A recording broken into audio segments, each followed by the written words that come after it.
Zacharie chapitre 3, pas du verset 1er. Vision du grand prêtre Josué. On ne parle pas du Josué le guerrier. On parle du grand prêtre ici, parce qu'il y a le grand prêtre Josué. Il me fit voir Josué. On parle de l'ange là. Le souverain sacrificateur, debout devant l'ange de l'Éternel.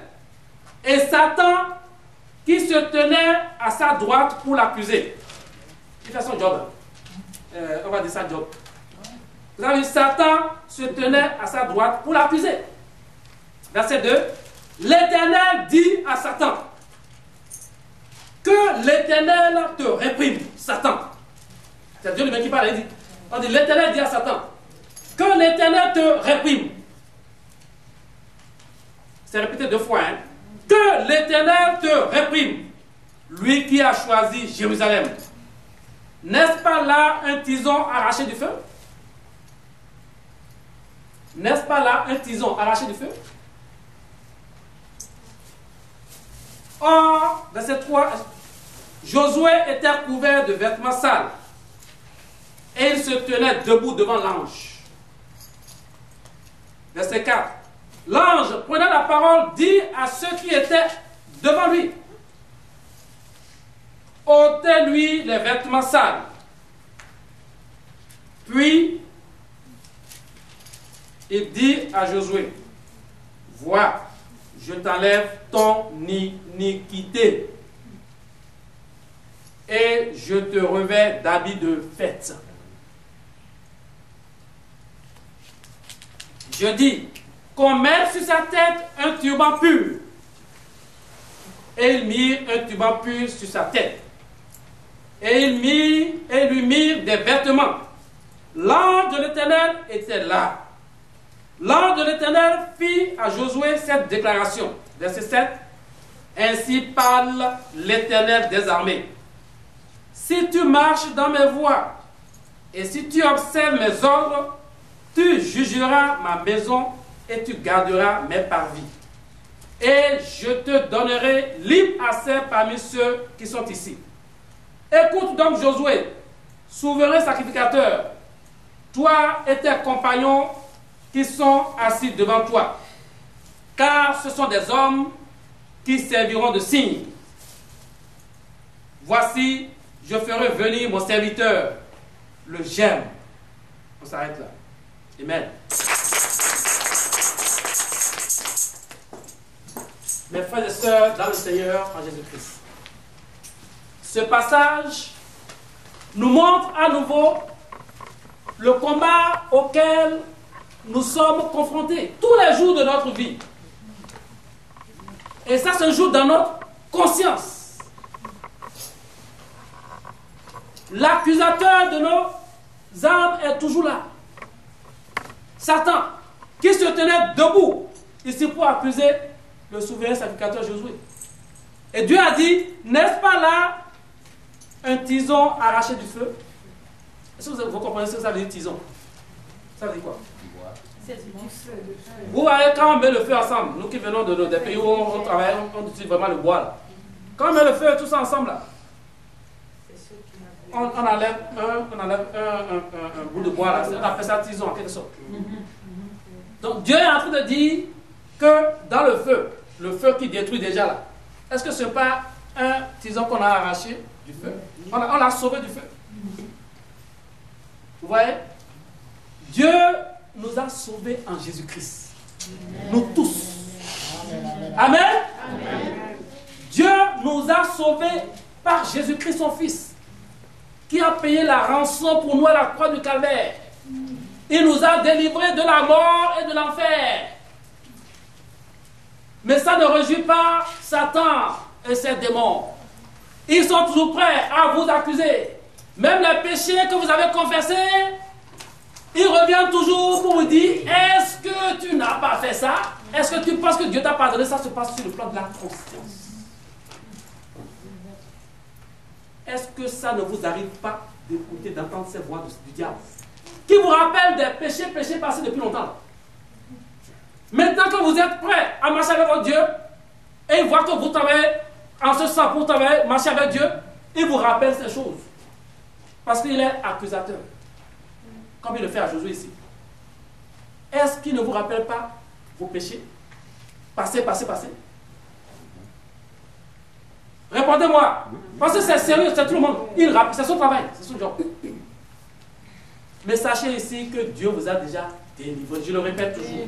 Parce que lorsque vous allez avoir une victoire sur cette flèche démoniaque, cet accusateur, vous êtes parti. Votre foi va grandir quand vous allez commencer à prier. Parce que vous saurez que ce n'est pas grâce que vous êtes là. Pas Jésus-Christ que vous êtes là. Ce n'est pas par vos propres efforts. Amen.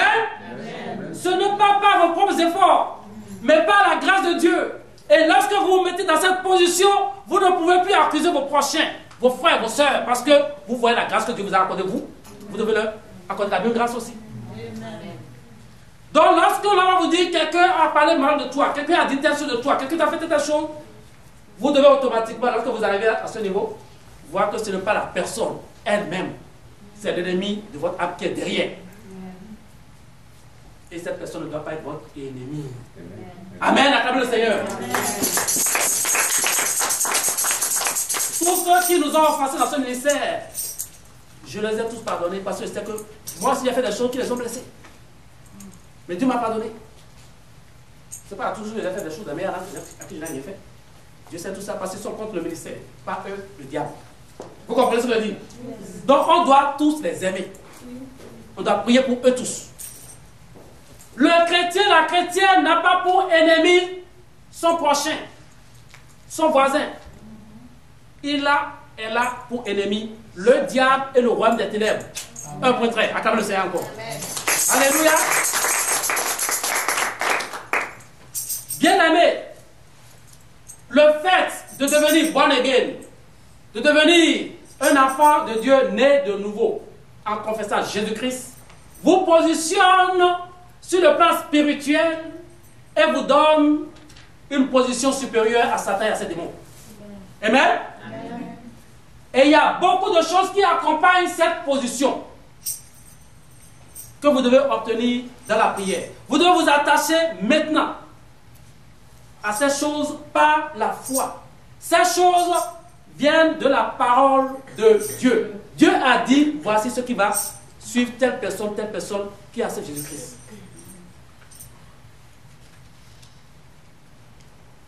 Allons dans Job. Vous allez voir quelque chose. Job.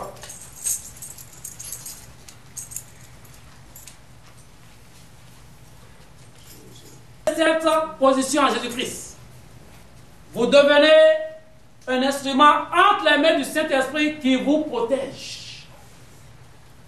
Vous devenez un général. Vous êtes supérieur en ce moment à Satan et à ses démons. Bien-aimés, ne vous abaissez plus sur ce plan spirituel. Reconnaissez votre position. Tout est fonction de position. Quand on est mieux positionné, on reconnaît sa position, on peut mieux combattre. Bien-aimés, ne soyez pas humbles devant le diable. Il n'y a pas question d'humilité devant le diable. On le gifle. L'humilité, c'est devant Dieu. Dieu nous demande l'humilité devant lui. Il n'y a pas l'humilité devant le diable. Le diable, on le gifle parce que vous êtes supérieur à lui. Amen. Amen. Voilà la promesse de Dieu. Dieu a fait une promesse ici, vous allez voir. Dieu parle du méchant. Job, chapitre 20, verset 15. Je lis rapidement, suivez. Job, chapitre 20, verset 15. On parle du méchant. Il a englouti des richesses. Il les vomira. On dit Amen. Amen. Amen. Amen. Dieu les chassera de son ventre. Hein? Il a englouti des richesses. Il les vomira. Répétez. Amen. Il a englouti des richesses. Il les vomira. Amen. Dieu les chassera de son ventre. Répétez. Dieu les chassera de son ventre. Bien-aimé, qu'est-ce que ça veut dire? Tout ce que l'ennemi de votre âme a volé dans votre vie, lorsque vous êtes devenu un général à Jésus-Christ maintenant, Parce que, général, vous êtes entouré des gardes corps. C'est pour ça que je dis général. Les gardes corps, les gens de Dieu sont avec vous. Lorsque vous êtes devenu un général à Jésus-Christ, vous devez lui commander. Vous allez dire à Satan, la parole de Dieu a dit telle chose. Maintenant, vomis tout ce que tu as avalé, m'appartenant. Parce que Dieu a dit qu'il va les chasser de ton ventre. Acclamez le Seigneur. À partir de ce moment, vous devez connaître cette position. Tout à l'heure, on va prier. Vous devez commencer à connaître votre position, parler en fonction de cette position. Job a compris cela. Dans le chapitre qui suit, dans le chapitre 22, il dit ceci. Chapitre 22, verset 28, suivez simplement. À tes résolutions répondra le succès. Sur tes sentiers brillera la lumière. Quelle est votre résolution? Quelles sont vos résolutions quand vous êtes venu à Jésus-Christ? Quelles sont vos résolutions quand vous êtes venu à Jésus-Christ? Est-ce que vous avez pris des résolutions? Il y en a même qui ne prennent pas des résolutions. Vous devez prendre des résolutions ce soir.